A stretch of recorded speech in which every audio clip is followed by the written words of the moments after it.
My name is Cabrina Bass. I am the Executive Director of Midlands Mediation Center here in Columbia, South Carolina. Midlands Mediation Center was created to help people resolve their conflicts, their disputes, and all their disagreements. So we provide that harmony in the middle where people can have conversation, discuss issues, and come up with resolutions that makes the community be in more of a harmony. So International Peace is an annual event. I get excited about it every year. It's 21 days to peace on September the 21st, everywhere across the world. So the 21 days, what we've done is focused in on voting. People may say, how does voting have anything to do with peace?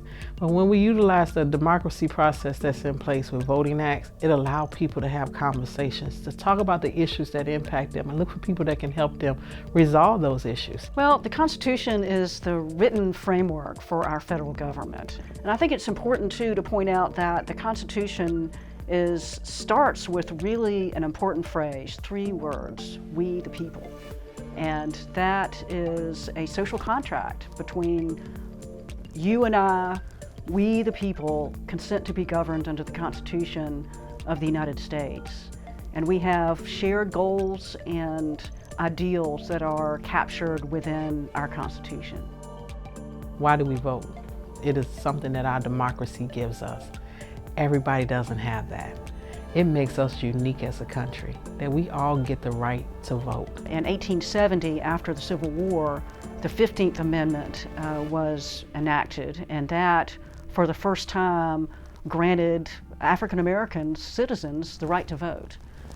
But after that, there were, southern states in particular, that really enacted a lot of laws that were designed to thwart the intent of the 15th Amendment. There was a movement, civil rights movement, that worked to correct that, to right the wrong, to make our society just, and for African Americans to share in political power. In 1965, the Voting Rights Act was passed. It reflects that we the people, the consent of the governed. Traditionally and historically, particularly in the African American culture, there have been 2 things that we have held very closely to our hearts, and that has been education and the right to vote. In my book, I actually use my grandmother as a framework. My grandmother was born in 1919. We're celebrating in 2020 the 100 years of women getting the right to vote. However, my grandmother did not receive the right to vote until the passage of the Voting Rights Act in the 1960s. We owe it to people like my grandmother to stand in line, bring a sandwich, bring a book, and exercise the right to vote, because it really is a voice, it really is power. You can determine who the sheriff is, you can determine who the district attorney is, you can determine who's on the school board. I tell young people, you don't want your grandparents making decisions about the clothes you wear or the music you listen to. Why are you letting them make decisions about who's representing you? Voting is a peaceful act. It is part of peace. It is a way that we lift up our voices for people to hear what our heart has in it. It makes a difference. So the very nature of conflict itself propels change. It all starts at the very beginning with self-interest. Being self-determined starts with your own self-interest, being able to make decisions and make change on your own behalf without anybody else telling you how to do it. In America, we have a voting process where you can vote for a candidate that represents your interests. And when someone does not do their part in voting, then that part is missed.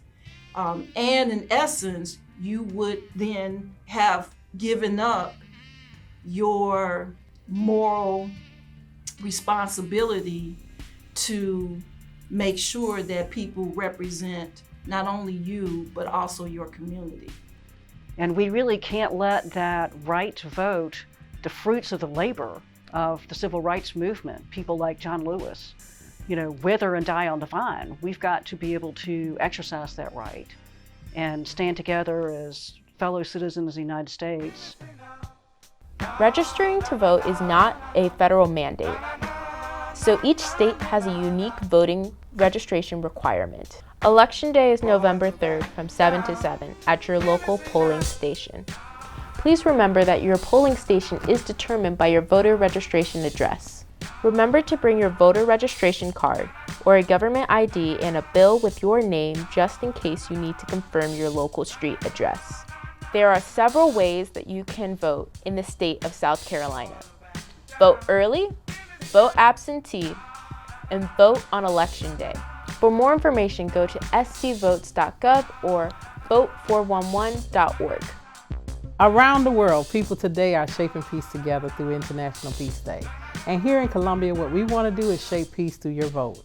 So go to midlandsmediation.org/vote. Encourage others to cast their votes and invite them to join you on this discovery of making peace in America through our democracy. Every vote counts. My dear friends, your vote is precious, almost sacred. It is the most powerful non-violent tool we have to create a more perfect union.